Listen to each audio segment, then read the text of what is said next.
Welcome back, Sebastian here. So, of course, over the last couple of days, there's been quite a bit of news, which is definitely a surprise, a bit unexpected, given that it's mid-December. But, of course, yesterday, Red Bull basically and Sergio Perez announced that they would be parting ways, that Perez would not be driving for Red Bull in 2025. And then, of course, today, a couple hours ago, they've announced that Liam Lawson will be driving for the team in 2025. So very, very interesting times in F1, especially for Red Bull and the Red Bull family as well. So I have a couple videos I want to do kind of about that. So today's the first one, and today we'll be talking about how does Sergio Perez compare to other number 2 drivers at top teams in F1 since 2008. I know, many of his fans probably won't like the title of number 2 driver, but it's, a title that's been part of F1 for many, many years. It effectively just means that, for top teams that can either compete for championships or at least compete for wins regularly, there is a pretty clearly defined hierarchy between their best driver and their other driver, their second driver, hence the name number 2 driver. So we're going to go through these driver pairings in chronological order. And again, some of these you might be able to debate, but again, I think really the clear differentiator for me is that there has to be a pretty big gap between the 2 drivers. So for example, Hamilton and Rosberg are not going to appear on this list. So let's get started, and the first one actually goes back to 2008, 2009, and that is Hamilton and Kovalainen, of course, driving for McLaren. Now, of course, Kovalainen gets a seat at McLaren after Alonso basically burns a ton of bridges with both the McLaren team as well as with Mercedes, their engine manufacturer. A lot of bad blood basically between Alonso and McLaren during their 1 year of their first stint together, and that kind of paved the way for Kovalainen to get the seat in 2008. Now, over the course of their time together, Hamilton 7 wins, Kovalainen 1, podiums 15 Hamilton, 3 for Kovalainen.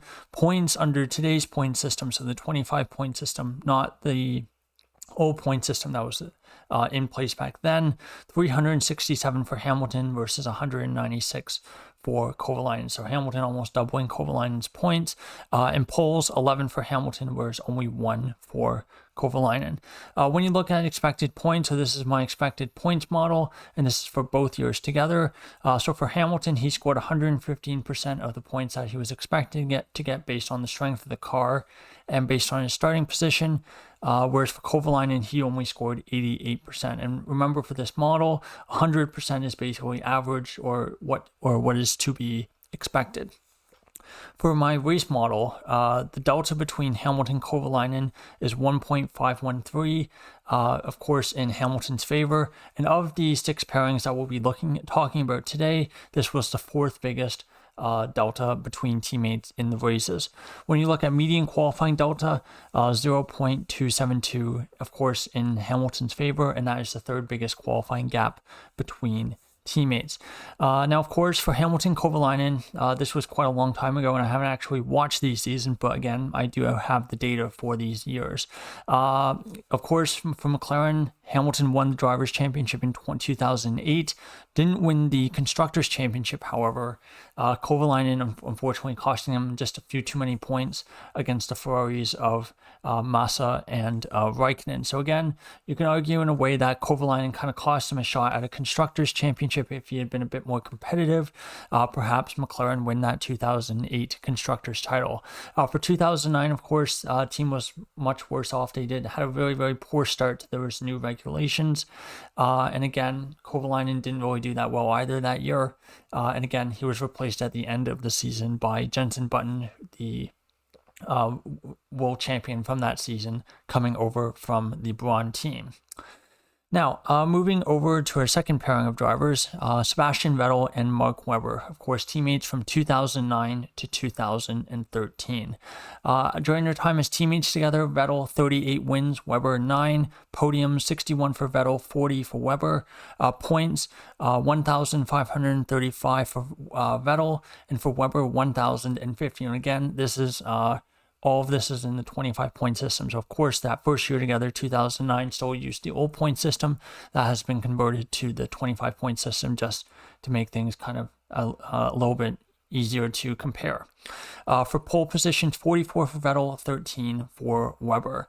Expected points, 105 for Vettel, 84% for Weber. So Vettel a little bit worse than Hamilton 2008, 2009, and Weber a little bit worse than Kovalainen, interestingly enough, over the same time period, over the time periods that we're analyzing. For the race model data, 1.729 was the gap between Vettel and Weber over their 5 years as teammates, which is the third biggest of the 6 that we'll be talking about today. Median qualifying delta, 0.23 seconds, which is the fourth biggest out of 6.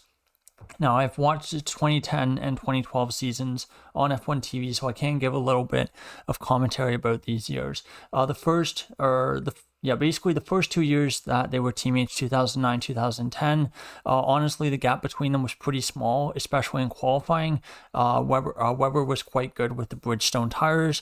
Unfortunately, from 2011 onwards, with the Pirelli tires, he just never really was able to be as quick, or as close to Vettel as he was on the Bridgestone tires, especially in 2010, where he went into the title decider at Abu Dhabi, of course, leading the championship, and unfortunately came out of that championship not winning at all. So of course that was, Weber's one chance of winning a title. Vettel won 4 of those 5 years, of course, didn't win the first year that they were together. That was, of course, won by Jenson Button. 2012, not a great year either. In 2013, of course, that was Vettel's most dominant season with that 9 consecutive win streak. And that was, of course, Weber's last year, where he eventually basically decided to retire from the sport and was eventually replaced by Daniel Ricciardo. Now, taking a look at the next pairing of drivers, Alonso and Massa, teammates from 2010 to 2013, so 4 years together for them. For Alonso, 11 wins during their time as teammates. For podiums, 42 for Alonso, 8 for Massa. Points, 1,029 for Alonso, 496 for Massa. Poles, 4 for Alonso and none for Massa. In terms of expected points, this is a pretty massive gap.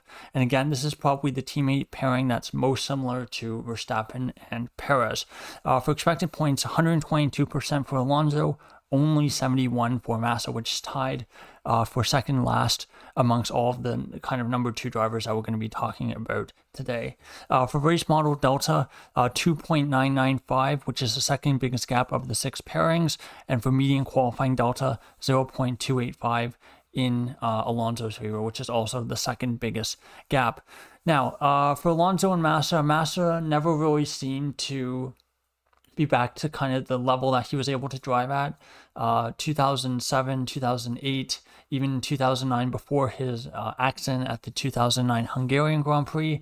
How much of that, and now I know some people, such as his race engineer Rob Smedley, will kind of dispute that, say that, he was actually driving the same level, it's just Alonso was that much better, which again, given how things went in 2014 between Alonso and Raikkonen, again, maybe there's a kernel of truth to that. But I think at the same time, Massa definitely really struggled all 4 years he was teammates with Alonso. Again, no wins, no pole positions. That being said, in all fairness to Massa, the car was not that good. It was definitely not as good as Vettel's Red Bull, on balance over those 4 years. Again, with the Kovalainen one, there was basically 1 year where it was a championship challenger in 2008, and then another year where it was pretty poor. So not really a fair challenge there, and or a fair comparison there. And of course, when we compare to some of the other ones that we haven't talked about yet, for example, the Verstappen and Perez's Red Bulls, definitely much weaker than that. Hamilton and Bottas's Mercedes, definitely a weaker car than that. So again, not the biggest surprise that Massa would have, no pole positions, no wins. But again, Alonso showed that, winning and getting wins and poles was definitely a possibility with that car. For Massa, he was basically replaced at the end of 2013, and the team brought in Kimi Raikkonen to replace him. And of course, for Massa, he went on to race 4 more seasons in F1 with Williams. Now, next up, we're going to go to another Ferrari pairing, and this is Vettel and Raikkonen from 2015 to 2018. 2018. Now, over their time as teammates, 13 wins for Vettel, only 1 for Raikkonen. For podiums, 45 for Vettel, 26 for Raikkonen. Points, 1,127 for Vettel, 792 for Raikkonen. And pole positions, 10 for Vettel, 2 for Raikkonen. When you look at expected points, actually Raikkonen didn't do so badly here. So for Vettel, 113%, so again, pretty good there, and actually better than his stint against Weber at Red Bull. I think that for those 5 years on average, it was like 105%. So again, does make sense as drivers generally do get better in race trim as they get a bit older. And Vettel, I think those 4 years at Ferrari, generally the race pace was pretty good. For Raikkonen, a bit interesting, his average of expected points over those 4 years together, 99%. So just a little bit off of what was expected. But again, actually the best of the 6 number 2 drivers that we'll be talking about today. Race model delta, also the smallest of the 6, with a delta of 1.011 in Vettel's favor. Median qualifying delta as well, 0.193 seconds in Vettel's favor, and that is the 5th biggest gap of the 6 pairings. Now, you can talk about this, you can look at this, one of 2 ways. One, Raikkonen was performing very, very well, and Vettel, again, was driving at a very, very high level, same as Alonso, Hamilton, Verstappen, etc. The other way to look at this is that Vettel was driving well, but not quite on the same level as your Alonsos and your Hamiltons, and that kind of made the gap look a little bit closer than it was. For example, the gap that we saw between Alonso and Raikkonen, which was quite big, you don't see that any of the 4 years together between Vettel and Raikkonen. For Raikkonen, I thought he was a decent number 2 driver, did a pretty good job of backing up Vettel. There were points where, you would have wanted a little bit more from him, but that being said, for example, in qualifying, he actually out-qualified Vettel in 2016. And 2018 was actually one of his better years of the 4, despite the fact that it was actually his last year at Ferrari. And of course, finally getting that win at the US Grand Prix, a very, very popular victory that was. Of course, for Raikkonen, he was replaced at the end of 2018 to make way for Charles Leclerc. And of course, that generally, I think pretty much all fans would agree that that was definitely the right decision at the time. If Leclerc just didn't exist, then, I think Raikkonen probably would have carried on for maybe 1 or 2 more years at Ferrari. But again, he would go on to Sauber, what would be rebranded as Alfa Romeo, for another 3 years in the sport before eventually retiring. All right, moving on to our second to last pairing of drivers. That's Hamilton Bottas, who of course were teammates 2017 to 2021. Bottas brought into the Mercedes team to replace Nico Rosberg after the Germans, shock decision to retire from the sport after winning the World Drivers' Championship at the end of 2016. Bottas was basically bought out of his Williams contract and brought into Mercedes to basically to partner Hamilton.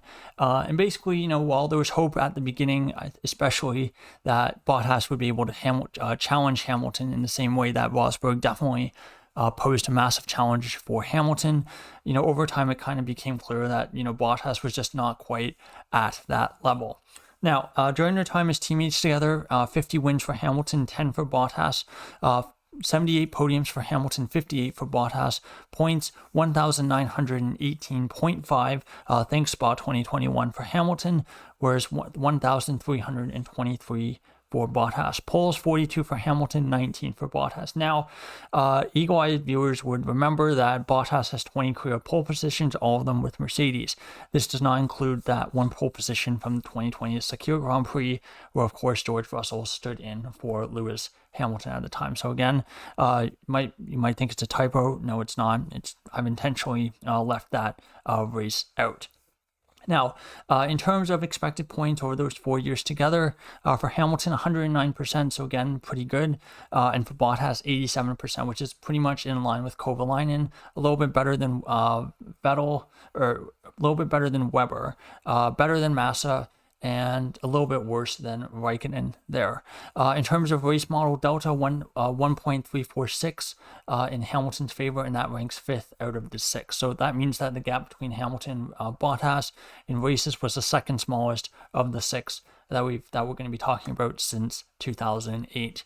Now, when you look at median qualifying delta as well, 0.158 seconds in Hamilton's favor, which is, of course, the smallest of the six. So definitely, I think, a lot of appreciation for the fact that Bottas was definitely able to challenge Hamilton in qualifying. The 19 poles is the most of any of the drivers, number two drivers that I'm talking about today.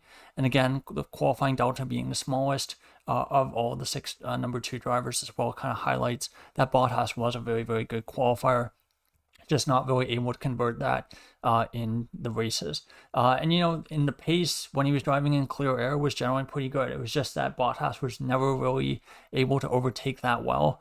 And definitely there was times, for example, the 2020 Italian Grand Prix, I think is a pretty good example, where Hamilton gets his drive-through penalty or stop-go penalty for pitting, or for basically entering the pit lane when it was closed.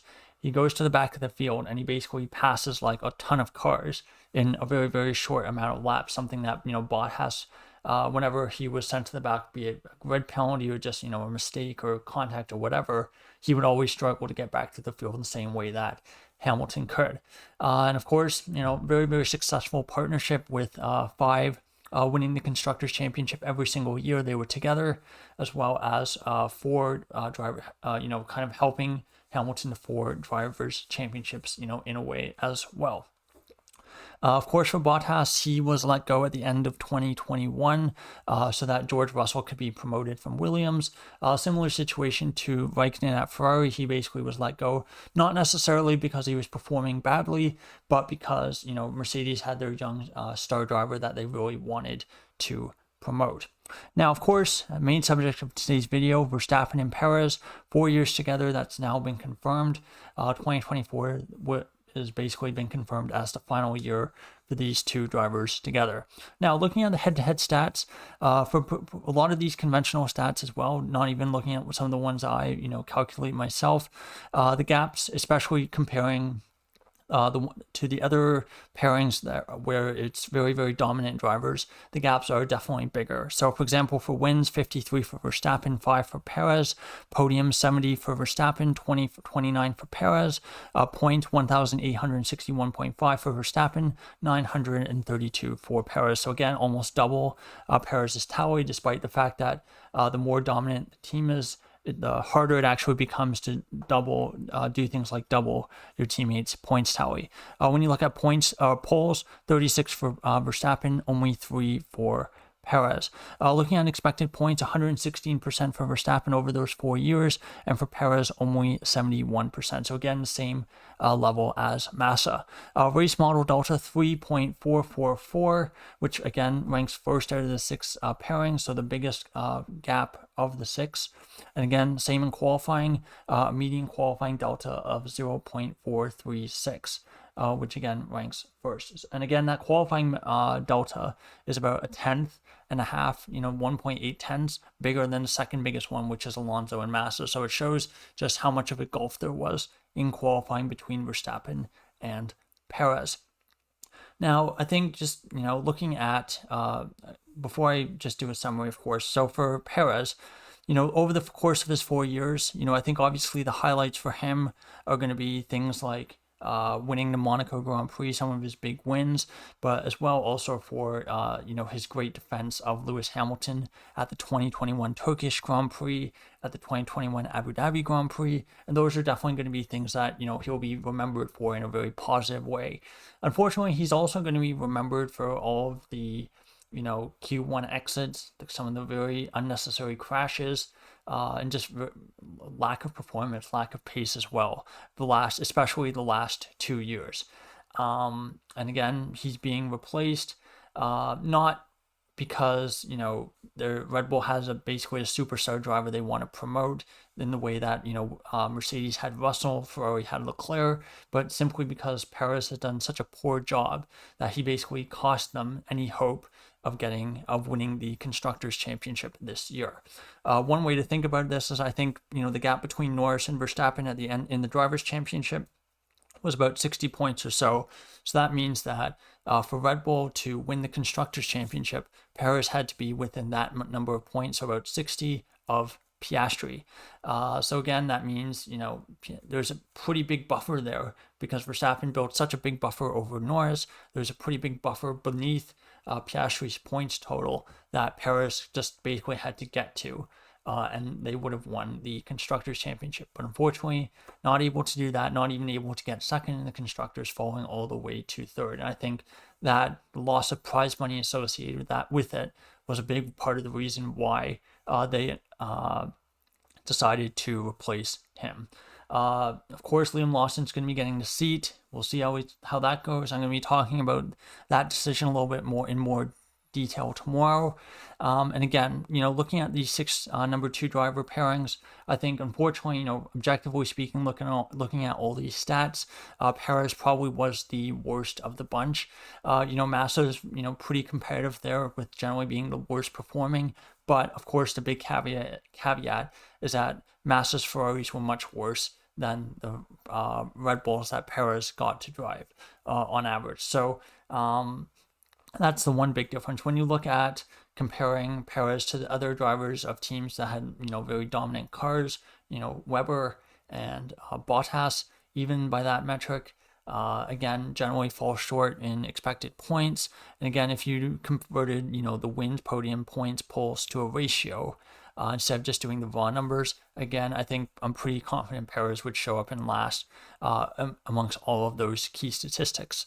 Amongst compared against Bottas and against Weber. So there you go. There's my kind of analysis of Sergio Perez's 4 years at Red Bull.